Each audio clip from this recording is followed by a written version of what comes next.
ಯಾಕೆ ಉತ್ತರ ಹೇಳದೆ ಸುಮ್ಮನೆ ನಿಂತಿದ್ದೀರಾ? ಅವ್ರ ಗಂಡ ಬಂದಿದಾರಾ ಇಲ್ವೋ? ಅವ್ರು ಸೈನ್ ಮಾಡಬೇಕು, ಆಗ್ಲೇ ಆಪರೇಷನ್ ಮಾಡೋದಕ್ಕಾಗೋದು. ನೋಡಿ, ತಕ್ಷಣ ಆಪರೇಷನ್ ಮಾಡಿಲ್ಲ ಅಂದ್ರೆ ಹೊಟ್ಟೆಲಿರೋ ಮಗು ತೊಂದರೆ ಆಗತ್ತೆ. ಡಾಕ್ಟರ್, ಅವಳು ನನ್ನ ತಂಗಿ, ಅವಳಿಗೆ ಗಂಡ ಇಲ್ಲ. ವಾಟ್? ಗಂಡ ಇಲ್ವಾ? ನಾನು ಅವಳ ಅಣ್ಣ, ನಾನು ಸೈನ್ ಮಾಡ್ತೀನಿ, ಕೊಡಿ. ನೋ, ಅದಾಗೋದಿಲ್ಲ. ಅವ್ರ ಗಂಡಗೆ ಏನಾಯ್ತು? ನಿಮ್ಮಲ್ಲೇ ಯಾಕೆ ಇಷ್ಟೊಂದು ಗೊಂದಲ? ಡಾಕ್ಟ್ರೆ, ಆ ಹುಡುಗಿ ತಂದೆ ನಾನು ಸೈನ್ ಮಾಡ್ಕೊಡ್ತೀನಿ, ಕೊಡಿ. ಸರಿ ಸಿಸ್ಟರ್, ಸೈನ್ ಮಾಡಿಸ್ಕೊಳ್ಳಿ. ಓಕೆ ಡಾಕ್ಟರ್, ಇಲ್ಲಿ ಸೈನ್ ಮಾಡಿ.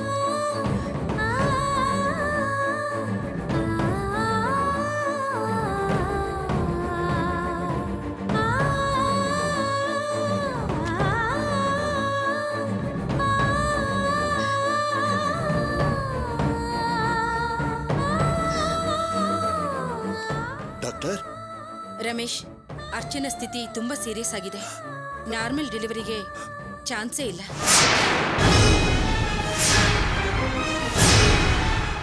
ತಡ ಮಾಡಿದ್ರೆ ಅರ್ಚನಾ ಜೀವಕ್ಕೆ ಅಪಾಯ ಆಗ್ಬೋದು. ಆಪರೇಷನ್ ಮಾಡಿ ಮಗುನ್ ತೆಗಿಬೇಕು. ಏನ್ ಡಾಕ್ಟರ್ ದಿಢೀರ್ ಅಂತ ಹೀಗೆ ಹೇಳ್ತಾ ಇದ್ದೀರಾ? ಆಪರೇಷನ್ ಮಾಡಿದ್ರೆ ಅರ್ಚನಾ ಜೀವಕ್ಕೇನು ಅಪಾಯ ಇಲ್ಲ ತಾನೆ? ರಮೇಶ್, ಡೆಲಿವರಿನಲ್ಲಿ ಇದೆಲ್ಲ ಸಾಮಾನ್ಯ. ಆಪರೇಷನ್ ಮಾಡಿದ್ರೆ ಯಾವುದಕ್ಕೂ ತೊಂದರೆ ಆಗೋದಿಲ್ಲ. ಮೊದಲು ಈ ಫಾರ್ಮ್ಗೊಂದು ಸೈನ್ ಮಾಡಿ. ತಗೊಳ್ಳಿ.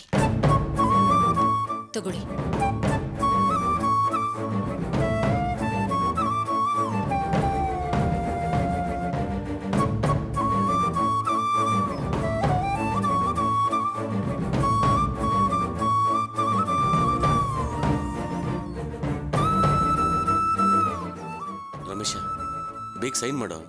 ಏನು ಆಗಲ್ಲ ಕಣ. ಬಾವಾ, ಧೈರ್ಯವಾಗಿ ಸೈನ್ ಮಾಡಿ.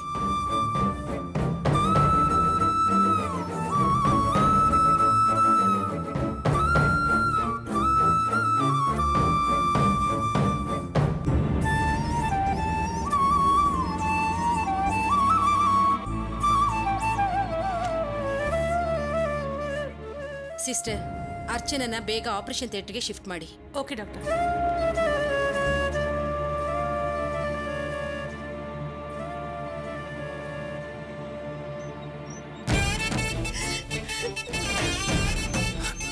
ಅರ್ಚನಾ,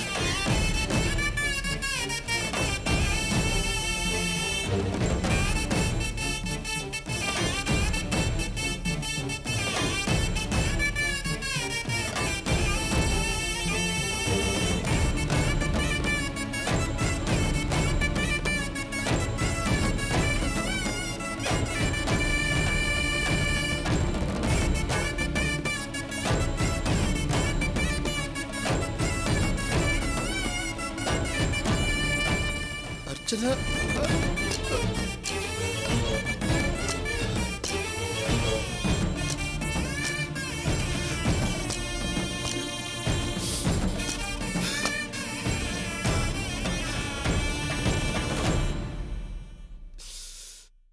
ರಮೇಶ, ಸಿಸೇರಿಯನ್ ಇವಾಗೆಲ್ಲ ಸಾಮಾನ್ಯ ವಿಷಯ ಕಣ. ಅರ್ಚನೆಗೇನು ಆಗಲ್ಲ, ನೀನ್ ಧೈರ್ಯವಾಗಿರೋ. ಅಯ್ಯೋ ದೇವ್ರೆ, ನಾನು ಹೆತ್ತು 3 ಹೆಣ್ಮಕ್ಳು ಒಂದೇ ಸಲ ಒಂದೇ ಆಸ್ಪತ್ರೆಲಿದ್ದಾರೆ. ಅವ್ರಿಗೆ ಯಾವ ತೊಂದರೆನೂ ಆಗದೆ ಸುಖವಾಗಿ ಬಂದು ಮನೆ ಸೇರ್ಬೇಕು.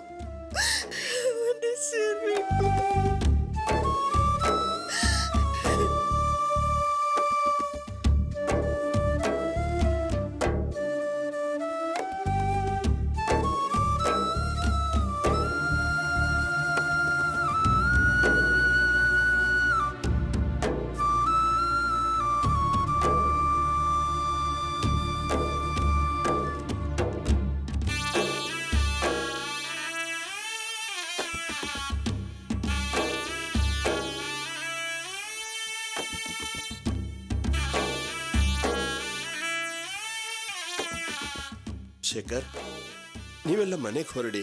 ಪರವಾಗಿಲ್ಲ ಅಣ್ಣ, ನಾವಿಲ್ಲೇ ಇರ್ತೀವಿ. ಬೇಡ, ಮನೆಗೆ ಹೋಗಿ. ಏನಾದರೂ ಬೇಕು ಅಂದರೆ ನಾನು ಫೋನ್ ಮಾಡಿ ಕರಿತೀನಿ. ಸರಿ,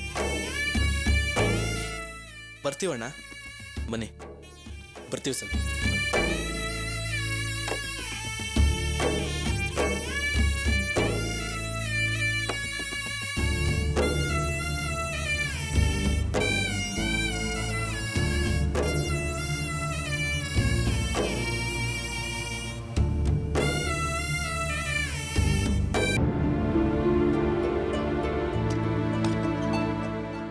ಸಿಸ್ಟರ್, ಆಪರೇಷನ್ ಮುಗಿತಾ? ಮಗು ಹೇಗಿದೆ? ಆಪರೇಷನ್ ಮುಗೀತು, ತಾಯಿ ಚೆನ್ನಾಗಿದ್ದಾರೆ. ಆದ್ರೆ ಮಗುಗೇನಾಯ್ತು? ಮಗು ಹುಟ್ಟಾಗಿಂದ ಅತ್ತೆ ಇಲ್ಲ, ಬರೀ 2 kg ಮಾತ್ರ ಇದೆ. ಉಸಿರಾಡಕ್ಕೆ ತೊಂದರೆ ಆಗ್ತಿದೆ. ಅದಕ್ಕೆ ಮಗುನ ಇನ್ಕ್ಯುಬೇಟರ್ ಅಲ್ಲಿ ಇದಕ್ಕೆ ಹೇಳಿದ್ದಾರೆ. ನಾವು ಮಗುನ್ ನೋಡ್ಬೋದಾ? ನೋಡಕ್ಕೆ ಆಗಲ್ಲ ಮೇಡಮ್. ಸಿಸ್ಟರ್, ಪ್ರಿಯಾ ಹೇಗಿದ್ದಾಳೆ? ಪ್ರಜ್ಞೆ ಬಂದ್ಮೇಲೆ ವಾರ್ಡಿಗೆ ಶಿಫ್ಟ್ ಮಾಡ್ತೀವಿ, ಆಮೇಲೆ ನೀವೇ ನೋಡಿ. ಮಗುನ ಅದ್ಯಾವ್ದ್ರಲ್ಲ ಇಟ್ಟಿದೀವಿ ಅಂತ ಹೇಳ್ತಾ ಇದ್ದಾರಲ್ಲ ರೀ. ಎಲ್ಲ ನಾನು ಅಂದ್ಕೊಂಡಂಗೆ ಆಗ್ತಾ ಇದೆ.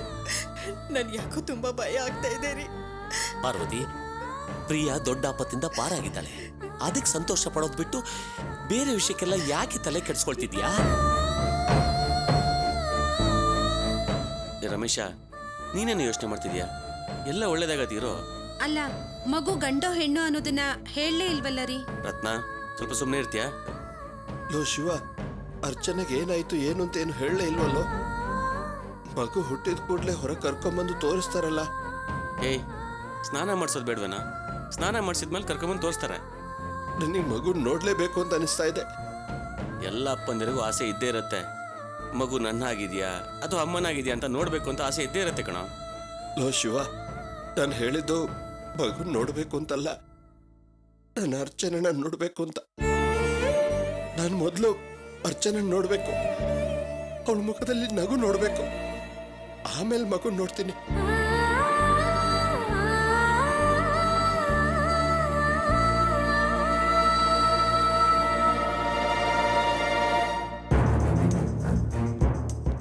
ರಮೇಶ್ ಅಂದ್ರೆ ಯಾರ್ರೀ? ಕೇಳ್ತಾ ಇದೀನಲ್ಲ, ರಮೇಶ್ ಅಂದ್ರೆ ಯಾರಿಲ್ಲಿ?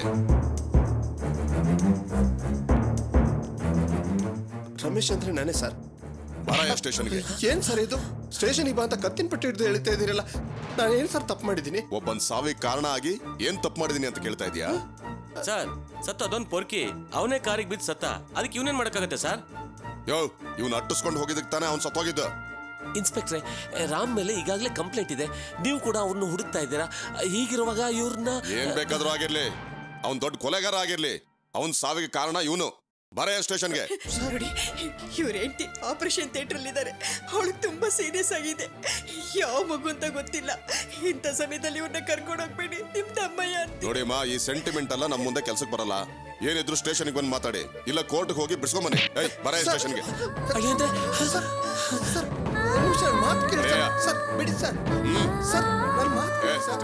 ರಮೇಶ, ನೀನ್ ಧೈರ್ಯವಾಗಿ ಹೋಗೋ. ನಿನ್ ಹೇಗ್ ಬಿಡ್ಸ್ಕೊಂಡ್ ಬರ್ಬೇಕು ಅಂತ ಚೆನ್ನಾಗ್ ಗೊತ್ತು ನನಗೆ. ತಿರುಪತಿ ಗಿರಿವಾಸ ಶ್ರೀ ವೆಂಕಟೇಶ, ನೀನೊಲಿದ ಮನೆ ಮನೆಯು ಲಕ್ಷ್ಮೀ ನಿವಾಸ. ತಿರುಪತಿ ಗಿರಿವಾಸ ಶ್ರೀ ವೆಂಕಟೇಶ, ನೀನೊಲಿದ ಮನೆ ಮೊದಲು ಟೀ ಕುಡೀರಿ, ಆಮೇಲೆ ವೆಂಕಟೇಶನ್ ಬಗ್ಗೆ ಹಾಡಿವ್ರಂತೆ.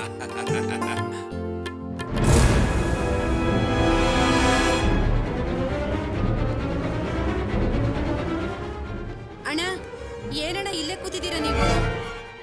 ನಿಮ್ ಸೊಸೆ ಅರ್ಚನೆಗೆ ಆಕ್ಸಿಡೆಂಟ್ ಆಯ್ತು. ಅರ್ಚನಾಗೆ ಆಕ್ಸಿಡೆಂಟ್ ಆಯ್ತಾ? ಹೇಗಮ್ಮ ಆಯ್ತು? ರಮೇಶನ್ ಫ್ರೆಂಡ್ ಶಿವನ ಆಟೋದಲ್ಲಿ ಅರ್ಚನಾ ಬರ್ತಿರುವಾಗ ಹಿಂದಿಂದ ಒಂದ್ ಕಾರ್ ಬಂದು ಡಿಕ್ಕಿ ಹೊಡಿತು. ನಾನು ಅಂಗಡಿಗೆ ಹೋಗಿ ಬರ್ತಿರುವಾಗ ಆಂಬ್ಯುಲೆನ್ಸ್ ಎತ್ತಿ ಕೂರಿಸ್ತಾ ಇದ್ರು. ನಾನೇ ಕಣ್ಣಾರೆ ನೋಡಿದೀನಿ. ಅಯ್ಯೋ, ತುಂಬ ಗರ್ಭಿಣಿ. ಏನಾಯ್ತೋ ಏನೋ ಗೊತ್ತಾಗ್ತಿಲ್ವಲ್ಲ. ರಮೇಶ ಬೇರೆ ಫೋನ್ ಮಾಡ್ಲಿಲ್ಲ. ಅಕ್ಕ, ಯಾವ ಆಸ್ಪತ್ರೆಗೆ ಸೇರಿಸಿದ್ರು ಅಂತ ಅದು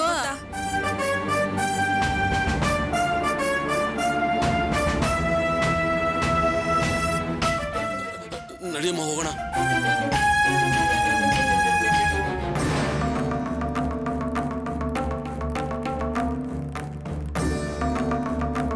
ಬಾಮ್ಮ ಬಾಮ್ಮ, ಬೇಗ ಹೋಗೋಣ. ನಡಿ ನಡಿ. ಏನಿಬ್ರು ಇಷ್ಟೊಂದು ಅರ್ಜೆಂಟಾಗಿ ಹೋಗ್ತಿದ್ದೀರಾ? ಎಲ್ಲಿಗೆ? ಸೊಸೆಗೆ ಆಕ್ಸಿಡೆಂಟ್ ಆಗಿದೆ, ಆಸ್ಪತ್ರೆ ಸೇರಿಸಿದ್ದಾರೆ. ಬಾ ನೋಡ್ಕೊಂಬರೋಣ. ಅಯ್ಯೋ, ರೇವತಿಗ ಏನಾಯ್ತಂತೆ? ರೇವತಿ ಒಬ್ಳೇನ ಸೊಸೆ? ಅಚ್ಚನ ಸೊಸೆ ಅಲ್ವಾ? ಅವಳಿಗೆ ಆಕ್ಸಿಡೆಂಟ್ ಆಗಿರೋದು. ಬಾ ಹೋಗ್ಬರೋಣ. ನಿನ್ ಸೊಸೆಗ? ಹೌದು, ಬಸ್ ರಿಂಗ್ಸ್ ಬೇರೆ. ಆಕ್ಸಿಡೆಂಟ್ ಆದಾಗ ಹೊಟ್ಟೆಲಿರೋ ಮಗುಗೇನಾದ್ರು ತೊಂದರೆ ಆಗಿದೆಯಪ್ಪ? ನಿನ್ ಬಾಯಲ್ಲಿ ಒಳ್ಳೆ ಮಾತೆ ಬರೋದಿಲ್ವಾ? ಅದಕ್ಕೆ ಏನಾಯ್ತು ಎತ್ತ ಅಂತ ನಾವ್ ಭಯ ಪಡ್ತಿದ್ರೆ ಬರೀ ಅಪ್ಶಕ್ನೇ ನೋಡಿದ್ಯಲ್ಲಮ್ಮ. ಹೋಗಿಲ್ಲಿಂದ. ಅಪ್ಪ ನಡಿಯಪ್ಪ. ಬಾಮ್ಮ. ಅಯ್ಯ ನಾನೇನಾದ್ರು ತಪ್ಪಾಗಿ ಮಾತಾಡಿದ್ನಾ? ಇರೋ ವಿಷಯ ತಾನೇ ಹೇಳಿದ್ದು. ಅಯ್ಯ ನನಗೆ ಯಾಕಪ್ಪ ಕಂಡವ್ರ ವಿಷಯ? ನನಗೆ ಮಾಡೋಕ್ ಬೇಕಾದಷ್ಟು ಕೆಲಸ ಇದೆ.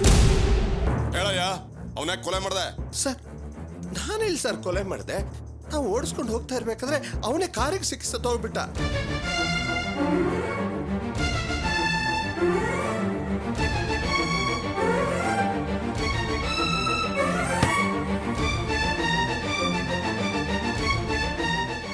ನಿನಗೆ ಒಳ್ಳೆ ಮಾತಿಂದ ಹೇಳಿದ್ರೆ ಕೇಳಲ್ಲ. ನಿನಗೆ 2 ಬಾರಿಸಿದ್ರೆ ಬಾಯ್ ಬಿಡೋದು. ಸರ್ ನಮಸ್ಕಾರ ಸರ್. ಏನ್ ಸರ್ ಇಷ್ಟು ದೂರ? ಬನ್ನಿ ಸರ್. ಸರ್ ಕೂತ್ಕೊಳ್ಳಿ ಸರ್. ರಮೇಶ್ ಅವರು ನಂಗೆ ತುಂಬ ಚೆನ್ನಾಗಿ ಗೊತ್ತು. ಅಷ್ಟೇ ಅಲ್ಲ, ಅವ್ರು ನಮ್ಮ ರಿಲೇಷನ್ ಕೂಡ. ನೀವು ಕರ್ಕೊಂಬಂದಿದ್ದೀರಾ ಅಂತ ಗೊತ್ತಾಯ್ತು, ಅದಕ್ಕೆ ಬಂದೆ. ರಮೇಶ್, ನೀವು ಚಿಂತೆ ಮಾಡಬೇಡಿ. ರಮೇಶ್ ನಿಮಗೆ ಬೇಕಾದವರ? ಹೇಳಲೇ ಇಲ್ವಲ್ಲ ಸರ್. ಏನ್ ಸರ್ ನೀವು ಬಂದ ತಕ್ಷಣ ಸಾರ್ ಕಡೆಯವರು ಅಂತ ಹೇಳ್ಬೇಕು ತಾನೆ? ಅದನ್ನ ಬಿಟ್ಟು ಬೇರೆ ಏನೇನು ಹೇಳ್ಬಿಟ್ರಲ್ಲ ಸರ್. ಸರ್ ನೀವು ಕೂತ್ಕೊಳ್ಳಿ ಸರ್. ಸರ್ ನೀವು ಕೂತ್ಕೊಳ್ಳಿ ಸರ್. ಪರವಾಗಿಲ್ಲ ಬಿಡಿ, ಕೂತ್ಕೊಳ್ಳಿ ಸರ್.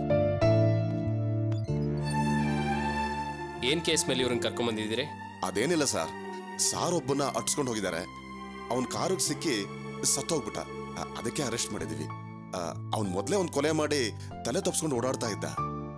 ಅದಕ್ಕೆ ಸಾರ್ನ ಎನ್ಕ್ವೈರಿಗೋಸ್ಕರ ಕರ್ಕೊಂಡು ಬಂದಿದ್ದೀವಿ. ಹೌದು, FIR ಫೈಲ್ ಮಾಡಾಯ್ತಾ? ಸರ್ ಆಕ್ಸಿಡೆಂಟ್ ಆದವನು ಸತ್ತೋಗಿದ್ದಾನೆ. ಅದರಿಂದ FIR ಫೈಲ್ ಮಾಡಿಬಿಟ್ಟೆ ಸರ್. No problem sir. ಜೊತೆ ಲಾಯರ್ ಬಂದಿದ್ದಾರಲ್ಲ, ಫಾರ್ಮಾಲಿಟೀಸ್ ಎಲ್ಲ ಮುಗಿಸಿ ಸಾರ್ನ ಜೊತೆಲೇ ಕರ್ಕೊಂಡೋಗಿ ಸರ್. ಟ್ರಯಲ್ ದಿನ ಸಾರ್ನ ಕೋರ್ಟಿಗೆ ಕರ್ಕೊಂಡು ಬಂದ್ರೆ ಸಾಕು. ಓಕೆ ಸರ್, ಫಾರ್ಮಾಲಿಟೀಸ್ನೆಲ್ಲ ನಾನು ನೋಡ್ಕೋತೀನಿ.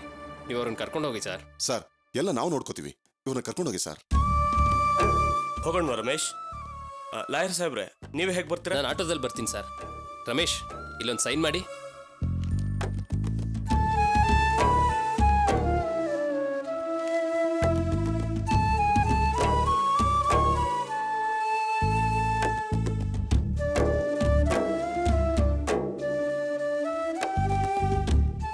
ಓಕೆ ಓಕೆ ಸರ್, ಹೋಗೋಣ ರಮೇಶ್. ತಗೊಳ್ಳಿ.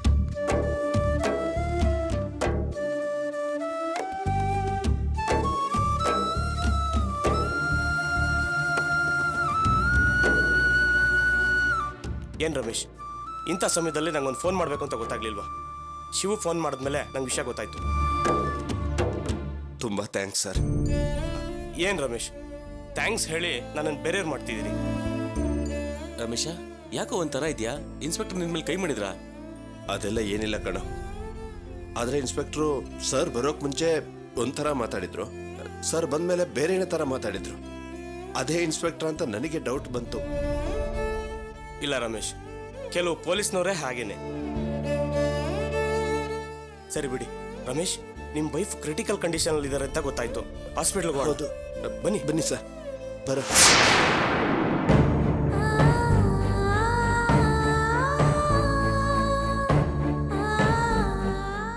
ಏನ್ ಬೀಗ್ರೆ, ಅರ್ಚನಾಗೆ ಆಕ್ಸಿಡೆಂಟ್ ಆಯ್ತು ಅಂತ ಬಂದೆ. ರಮೇಶನ್ನ ಪೊಲೀಸರು ಹೇಳ್ಕೊಂಡು ಹೋದ್ರು ಅಂತ ಹೇಳ್ತಾ ಇದ್ದೀರಾ. ಅವನ್ನ ಹೇಗ್ ಬಿಡಿಸ್ಕೊಂಡ್ಬರ್ಬೇಕು ಅಂತ ಗೊತ್ತಾಗ್ತಿಲ್ಲ. ನಾನು ಏನ್ ಮಾಡ್ಲಿ? ಸಮಾಧಾನ ಮಾಡ್ಕೊಳ್ಳಿ ಬೀಗ್ರೆ. ಬರೀ ವಿಚಾರಣೆಗಂತ ಕರ್ಕೊಂಡು ಹೋಗಿದ್ದಾರೆ. ಅರ್ಚನಾಗೆ ಆಪರೇಷನ್ ಮುಗಿದು ತಾಯಿ ಮಗು ಇಬ್ರು ಚೆನ್ನಾಗಿದ್ದಾರೆ ಅಂತ ಗೊತ್ತಾದ್ಮೇಲೆ ಒಬ್ರು ಲಾಯರ್ ಕರ್ಕೊಂಡು ಹೋಗಿ ಬಿಡಿಸ್ಕೊಂಡು ಬರೋಣ. ಅದಕ್ಕೆ ಕಂಡೀಷನ್ ಹೇಗಿದೆ ಅಂತ ಏನಾದ್ರೂ ಗೊತ್ತಾ? ಮಗು ಪೊಸಿಷನ್ ಸರಿ ಇಲ್ವಂತೆ, ಅದಕ್ಕೆ ಆಪರೇಷನ್ ಥಿಯೇಟರ್ ಕರ್ಕೊಂಡು ಹೋಗಿದ್ದಾರೆ. ಅರ್ಚನಾಗೆ ಯಾವ ತೊಂದರೆನೂ ಆಗದೆ ಮಗುಗೆ ಜನ್ಮ ಕೊಡ್ಲಿ ಅಂತ ನಾವೆಲ್ಲ ದೇವ್ರ ಹತ್ರ ಬೇಡ್ಕೊಳ್ತಿದ್ದೀವಮ್ಮ.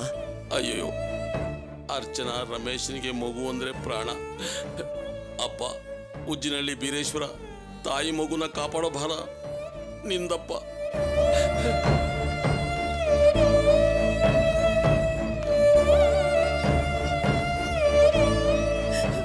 ಪ್ರಿಯಾ, ಪ್ರಿಯಾ,